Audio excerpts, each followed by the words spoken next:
เอาพี่น้องเอ้ยบัดนี้เปิดภาพมาก็อยู่ที่บ้านน้องกระแตว้ายพี่น้องบ่ได้มานี่ก็หลายมื้อผู้ใดตั้งแต่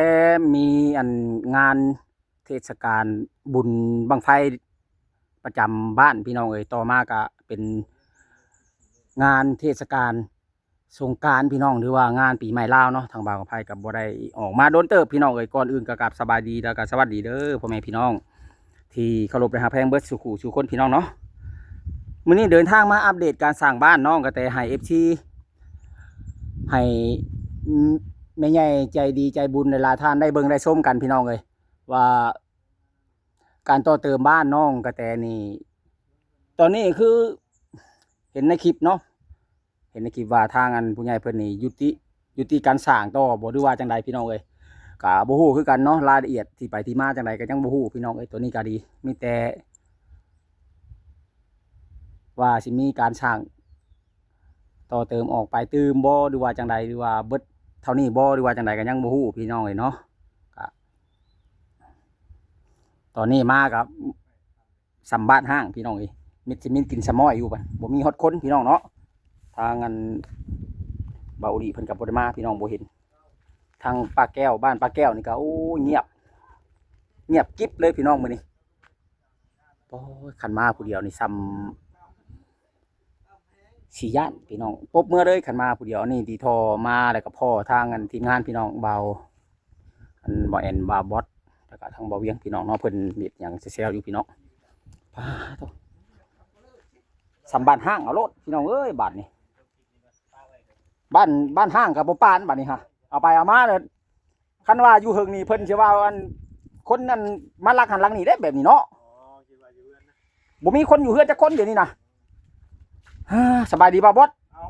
เฮ็ดจังนี่ทักทายสบายดี โดย ดีบ่คำไพ่ ไผผู้นั้นน่ะสบายดีบ่แอน สบายดี โอ้เป็นจังไดมื้อบุญบ้านคือว่าสิมื้อแล้วบ่มื้อนี่เว้าเหตุผลให้ฟังมึงดูตัวให้ข่อยชื่อซีดล่ะบ่ดีนี่ ค่อยคาเวียก ขายเวียก แม่นต้องขออภัยน้ โอ้ ำ ย บอก เนาะ อภัยหลายคาเวียกแห้ง ขายเวียกบ่แอนนั่นเพิ่นบ่ได้ค่าแต่ว่ามันเป็นมื้อเดียวกัน มันถึกบุญบ้านค่อยคือกั แม่นเป็นมื้อเดียวกันพี่น้องเอ้ยข่อยได้อุตสาห์โอ้ยซื้อซีนล้านหนึง ป๋อเงินหลายแห้ง บ่ได้หลายแล้วมันหมู่สิมื้อเด้เนาะน้องนุ่งสิมื้อบัดคันเพิ่นให้มอบมันว่าเวียกให้เฮ็ดก็ยังว่าไปซอยเพิ่นคาบหนึงยันชุมเจ้าไปหั่นนะ แสดงว่าบ่บ่ได้ตัวเจ้าแม่นบ่ มันคาเวีย จัก บ่ได้ ตัวบ่ตัวแหล้วเพิ่นบ่มื้อเนาะเฮ็ดจังได๋ซะเจ้าว่าเพิ่นตัวบ่แอนแน่นี่ ตัวได้ขนาดนี้ตัวขอเอิ้นว่าตัวเลย โอ้ย ตัวแบบตัวคนดิบๆเนาะเห็นกันอยู่ทุกมื้อเอ้าบัดนี้การสร้างบ้านน้องกระแตนี้ทางผู้ใหญ่เพิ่นนี่ยุติแล้วบ่ดีว่าได้คือเห็นในคลิปคือว่านั่นแหละบ่ว่า บอกเห็นเลยเรื่อง บ่อันว่าผู้ใหญ่ทางเบาดีเพิ่นยุติแล้วบ่ดีว่าจังได๋ แม่ ค่อยได้ แม่ อุกใจ แม่ อยู่ ก่อยตามที่ได้ยินในคลิปก็สิประมาณนั้นแหละ และบัดนี้เฮ็ดจังไดบัดนี้มีการสร้างแบบมีการสานต่อบ่ดีว่าจังไดนี่ ถามบอกเห็นตัว บ่แอน ก็อันนี้ก็มีทางผู้หลักผู้ใหญ่เพิ่นสิประสานงานต่อเรื่องโครงหลังคาอันนั้นบ่ใคร เรื่องมีแต่มุงซื่อเนาะ มีแต่มุง โอ้ เพิ่นสิคอยเฮ็ดไปทีละเล็กทีละน้อยหรือว่าเพิ่นสิได้หลายก็แฮงดีตัวนี้นะ โดย เอาไป โดย แฮงดีใจนํแต่ว่าได้หลายเพราะหันหั่นน่ะ โดย แต่ว่าถ้าว่ามีอันแม่ใหญ่ใจบุญหรือว่ามี FC หลายๆท่านอยากมาประกอบสมทบทุนนี่ก็สามารถสมทบได้บ่ ได้แฮงยินดีแฮงมักตัวนี้ โดย ใครว่า แฮงได้เนาะ แฮงมาแฮงได้ โดยแฮงได้พี่น้องเอ้ยถ้าว่า FC หรือว่าผู้ใหญ่ใจดีใจบุญทั้งหลายอยากสมทบทุนอันช่วยเหลือหรือว่านี่แหละซอยสร้างบ้านน้องกระแตพี่น้องเอ้ยสานต่อจากเมื่อก่อนทางอันผู้ใหญ่ใจดีเนาะจากเบาดีเพิ่นว่าจะเฮ็ดแล้วบ่ฮู้ว่าอันย้อนเหตุใดพี่น้องเพิ่นจึงว่ายุติพี่น้องเอ้ยเนาะตัวนี้ก็ยังบ่จักเหตุผลที่แน่ชัดก็มีแต่รอลุ้นน้ำกันพี่น้องว่าต่อไปนี้ อืม สิแล้วอยู่บ่เฮือนครัวนี่สิเป็นตายได้ใช้ได้อยู่อยู่บ่เนาะหรือว่าในใดนี่ นี่ก็รอเบิ่งน้ำกันแล้วเนาะบอกเห็น เบิ่งไปเรื่อย มีแต่อัปเดตไปเรื่อยๆเนาะ ๆ แม่ เพื่อว่ามีผู้ใหญ่ใจดีเพิ่นดูโตนสงสาร บางทีเพิ่นก็กำลังคอยเบิ่งอยู่เด้ผู้หลักผู้ใหญ่เพิ่นก็คอยซัพพอร์ตมาทีละเล็กทีละน้อยนะบ่าวไผ โดย คนเฮามันต้องคอยเป็นคอยไป โดย ทีละขั้นทีละตอนคือเฮาเฮ็ดหน้านี่แหละคอยไถไป มือละเล็กมือละน้อยเนาะ แม่นไถไปเลยมันก็แล้วแม่นบ่เจ้าว่ะ แม่นอยู่หัก แต่ว่าข่อยเข้ามาบัดคือสำบ้านห้างแท้นี่ บ่มีคนคันเข้ามาผู้เดียวข่อยบ่มอนฮอดรถข่อยกลับเลย เจ้าหาได้ อุ้ยย่านแน่นอนบ่มีไผชะม้อยชะมีอยู่ ก็คอยเฮ็ดไปเรื่อยๆเนี่ยตัดอันนั้นเด้อ อืมเพิ่นว่าเรื่องโครงหลังคาเนาะแนวมุ้งเนาะอันผู้ใหญ่ แม่นแม่นแม่น จากทางต่างประเทศบ่ แม่นแม่นผู้ใหญ่อันประเทศไทย ผู้ใหญ่จากประเทศไทย แม่นอยู่ประเทศไทย เพิ่นฝากเงินมาแล้วเนาะ ยัง เพิ่นสิบ่ตัวบ่ซะ เพิ่นให้มาประสานงานเบิ่งก่อนว่ามันถึกตกอยู่จักแผ่นนะ โอ้เพิ่นอยากฮู้ว่ามีเท่านั้นแผ่นเท่านี้แผ่น แม่นแล้วหลังจากนั้นเฮาก็จะได้ไปบอกเพิ่นว่าตกอยู่เท่านั้นแผ่นเท่านี้แผ่นเป็นจำนวนเงินจักบาทนะ โดยว่ายาวเท่าใดแล้วก็แมตรละเท่าใดเนาะ แม่น เพิ่นสิบ่ตัวติบ่แอน เพิ่นบ่ตัวดอกเพิ่นสิเอิ้นว่าเพิ่นผู้ใหญ่นะ โดยโยบางเทื่อผู้ใหญ่ตัวเด็กน้อยก็มีได้ โอ้บ่ มัน มีดอกเนาะเบาบอส แม่ แต่บ่บอสยังตัวข่อยว่าสิเมื่อบุญยังบ่ได้เมื่อเด้ค่ะแนวนี้แล้วก็คิดไว้ซะก่อนแล้วข่อยก็ดีคันว่าตัวนี่มันไผก็ฮู้เด้เนาะมันหลายคนเด้ บ่บอสมักตัวเนาะแสดงว่าเนี่ย โอ้ย ตัวแต่ข่อยเด้บ่บอสผู้อื่นบ่ตัวได้ ตัวนั่นไหนก็บอกอยู่ว่าคาเวียกบ่ได้เมื่อ โอ้ ค่าเวียกนอนเว้นอยู่เฮือนได้เพิ่นเว้านะ โอ้ยบ่ค่อยไปนอนเว้นเลย แม่นบ่บอส เป็นบ่จำเป็นนะดี มื้อนี้เบาลีบ่ออกมาพี่เพิ่นติดธุระบ่ เพิ่นไปบ้านปาวอน ไปวัดป่าวอนมื้อนั้นเห็นในอันว่า YouTube ว่าป้าบอนป่วยเสียชีวิตกระทันหันคือว่าข่อยบ่อยากเชื่อเลยเสียว่าอีหลีเจ้าไปร่วมงานอยู่บ่มื้อนั้นน่ะ ข่อยนี่ เจ้าน่ะ ค่อยคาเวียกค่อยก็จะไป ข่อยติดเวียกมื้อนั้นน่ะอันพี่น้องมาแน่ก็เลยบ่ได้ไปมันส่งคลิปเสียงไปเบาหาเบาลีว่าอ้ายบ่ได้ไปเด้อว่ะผู้แลคันว่าอันนั้นกับบัตรบุญผู้แลจึงสิไปว่ะคือว่าอันงานก็เฝ้าอยู่บ้านได้บ่มาแม่น แม่นเข้าในอีก เดิน หลังบ้านเพิ่นเลย โอ้ ไปเดินกันเลยเพราะว่าทั้งบ้านเพิ่นหาเพิ่นว่าให้ มันก็มีฮิตคองนะเป็นคนหมู่บ้านอื่นมาอยู่หั่นแหละก็เสียไก่8โตวเพิ่นก็นะแล้วก็มีเหล้าน้ำแน่มีเงินน้ำแน่จำนวนหนึงอันนี้แต่เฮาได้พังกับข้าว โดยคันเป็นคนบ้านอื่นไปอาศัยอยู่บ้านเพิ่นนั่นเพิ่นสิมีแบบฮีตของประเพณีแบบนี้เนาะ ตัวนี้เฮาก็บ่แน่ใจ แต่สำหรับบ้านเฮาคิดว่าเพราะว่าเฮาเข้าในซัมโมโนบ้านเพิ่นบ่รู้ว่าเพิ่นยังบ่ได้เข้าซัมโนนะหั่นบ่รู้ว่าจังได๋นี่ก็ยังบ่แน่ใจนะ ข่อยยังเราโชว์มาเป็นปีบัดมาเป็นแบบว่าปุ๊บปั๊บกับท่านหันบัดว่าเสียชีวิตนี่ป้าโตขนาดอะไรเนาะ โอ้ยค่อยได้แม่น เออมันยังนะนี่แหละพี่น้องเอ้ยการสร้างบ้านก็หากสิตั้งเสาแล้วก็เฮ็ดโค้งขึ้นโค้งตัวนี้พี่น้องเอ้ยเนาะเป็นเรื่องไม้เรื่องอย่างนี้ก็คืออันทางผู้ใหญ่เพิ่นนี่เอาคืนเบิดบ่หรือว่าจังไดพี่น้องเอ้ยโตตอนนี้ก็ได้แต่ตั้งเสาพี่น้องเนาะได้แต่ตั้งเสายังรออันวัดสรุพี่น้องเอ้ยเป็นสังกะสีแนวมุ้งนี่แหละพี่น้องเนาะถ้าว่ามีผู้ใหญ่อยากสมทบช่วยเหลือเข้ามาก็สมทบเข้ามาได้พี่น้องเอ้ยก็ถือว่าได้ยุติลงกลางคันกระทันหันตอนนี้ก็ดีพี่น้องเนาะบ้านน้องกระแตพี่น้องเอ้ยว่าสร้างบ้านแล้วบ่มีผู้มาอยู่มาขึ้นบ่หรือว่าจังไดพี่น้องเนาะก็บ่เข้าใจคือกันพี่น้องเอ้ยนี่แหละพี่น้องเนาะเพิ่นอาจจะมีเหตุผลของผู้ใหญ่เพิ่นอะไรพี่น้องแต่ทางบ่าวกับไผเองก็บ่ได้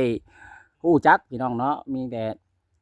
ผู้แหละทางอันทีมงานบ่หรือว่าทางบ่าวอุลิเพิ่นอาจจะฮู้พี่น้องเอ้ยว่าสาเหตุที่ผู้ใหญ่เพิ่นเลิกดำเนินการสร้างบ้านต่อนี่มันต้องมีไปที่มาพี่น้องเอ้ยบ่แม่นดอกว่าสิ ปุ๊บปั๊บแล้วก็สิหย่าสิเลิกแบบบ่มีเหตุผลน่ะพี่น้องเอ้ยเนาะต้องมีเหตุผลแหละพี่น้องเอ้ยที่ว่าให้เพิ่นเลิกซอยนี่เพิ่นซอยนี่บ่แม่นว่าน้อยๆได้พี่น้องเอ้ยเพราะว่ายังแต่อันเฮ็ดเรือนครัวแล้วก็เทพื้นเท่านั้นพี่น้องเอ้ยถ้าว่าอันเพิ่นสิเลิกแบบซอยแบบบ่มีเหตุผลนี่คือสิบ่แม่นพี่น้องเอ้ยซาอันความคิดหรือว่าความคิดเห็นนั่นส่วนตัวของบ่าวกับไผพี่น้องเอ้ยเนาะถ้าผิดพลาดก็ต้องขอโทษเด้อผมนำ FC หรือว่านำผู้ใหญ่ใจบุญหลายๆพี่น้องเอ้ยก็นี่แบบคือการคาดเราหรือว่าความคิดส่วนตัวอะไรพี่น้องเอ้ยเนาะพุ่นเอา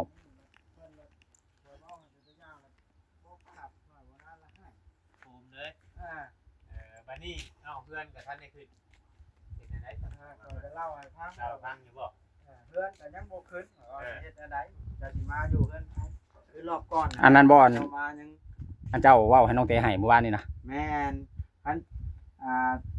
เจ้ามาแล้วเจ้าสิไปเช่าเพื่อนผู้อื่นเฮ็ดเป็นบ่อนมายังเกิดดราม่าว่ะ มันเป็นไปบ่ได้เนาะ แล้ว FC เข้าใจผิดข่อยว่าข่อยน่ะห้ามน้องแต่บ่ให้มาเว้าว่าบ่อยากให้น้องมาถ้าจริงแล้วข่อยก็เว้าเหตุผลที่มันสมคว เรา รเว้า เล่า อยู่ ให้ แล้ว ฟัง อ่า เล่าให้ฟังให้เข้าใจ แม่นอยากมาก็มา สมมุติว่าเฮาสิไปพักเพื่อนคนอื่นก็พอดีให้ฮู้จักเกรงใจแค่นั้นก็ บ่ ง่าย มา ๆ เกิดขึ้นอีก แม่นเกิดดราม่าขึ้นอีกนั่นคือเฮาบ่ฮู้เด้คนอื่นก็เพิ่นก็บางเทื่อก็เฮาบ่แม่นญาติพี่น้องกันเนาะข่อยละเว้าซ้ำนั้นแล้วเพิ่นละให้บาดนี้เราบ่จักได้เฮ็ดแล้วล่ะเป็นจังไดคือบ่ปากข่อยถามนะแล้วเราเอามื้อนึงแล้วให้โกกออกมาเมื่อวานนี้นะ ข่อยบ่ได้เว้าเหตุผลลานพันแนวแล้วให้เพิ่นพัง จำนี้เนาะ แม่นแล้วข่อยละถามคืนเป็นจังไดอยู่หั่นนะเราก็เว้าบ่ได้เนาะบอกได้อยู่ว่ามันหลายคนแล้วแต่ว่าเว้าออกไปบ่ได้ดอกนะถือว่าเหตุผลทางในเจอหยังเฮาก็บ่ฮู้เนาะ บ่จักนํเนาะ แม่น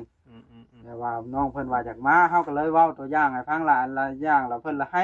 จำนั้นนึงดอก จำนั้นเนาะ แม่น บ้านก็แล้วพอขึ้นอยู่ได้ได้เนาะสำนี้เนาะแม่นบ่ โอ้มันก็ได้แล้วว่าแล้วเบิดละ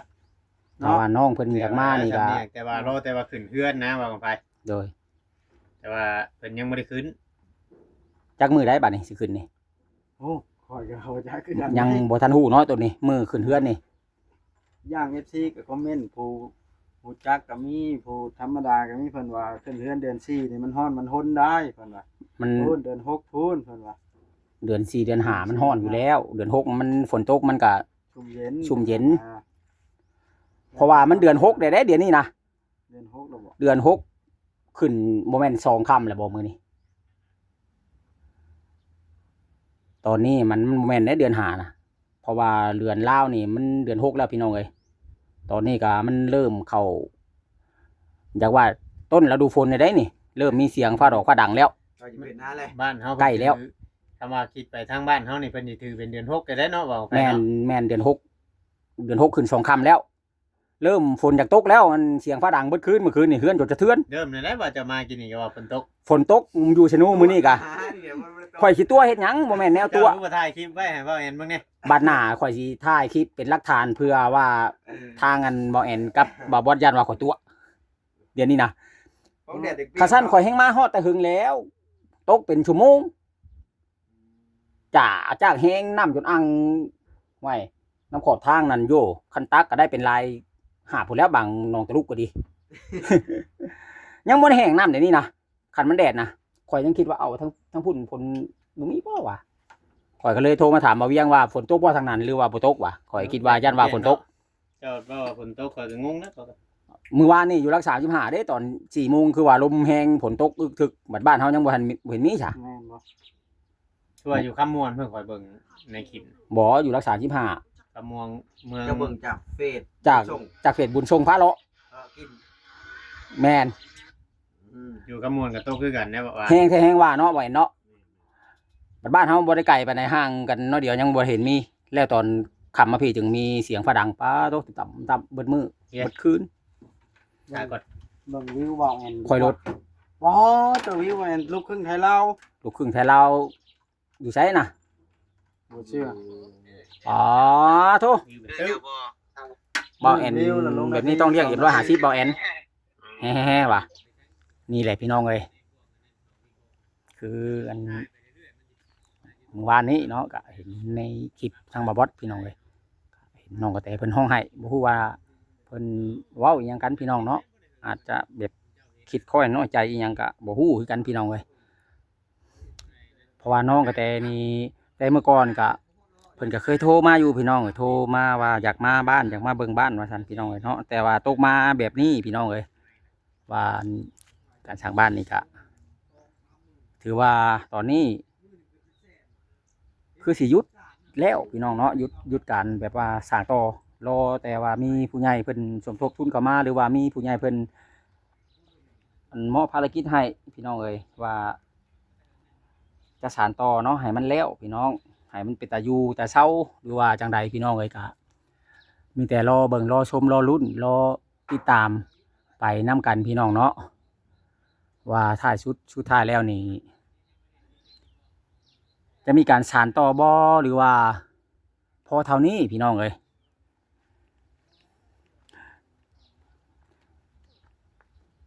มากนี่ก็ถือว่าเงียบพี่น้องเนาะทางบ้านปลาแก้วกับบ่มีคนอยู่พี่น้องทางก็มีหลายเฮือนทางอันสาวเทืองกับบ่อยู่พี่น้องเอ้ยทางอันตู้วันนั้นกับบ่อยู่บ่ฮู้ชื่อเพิ่นพี่น้องบอนที่บ่าวกำไพไปโยกเอาน้ำบาดาลมาตอนที่เทพื้นบ้านน้องกระแตนะพี่น้องเอ้ยเงียบเงาพี่น้องเนาะพี่น้องเอ้ยมันมีเกิดลมพายุขึ้นมาพี่น้องพุ่นอุ้ยลมไปทั้งนั้นนะพี่น้องอันตรายแฮงลมตีทุบ่พี่น้องหรือว่าลมหัวกุดบ้านบ่าวกับไผเอิ้นพี่น้องว้าควันกุ้มพุ่น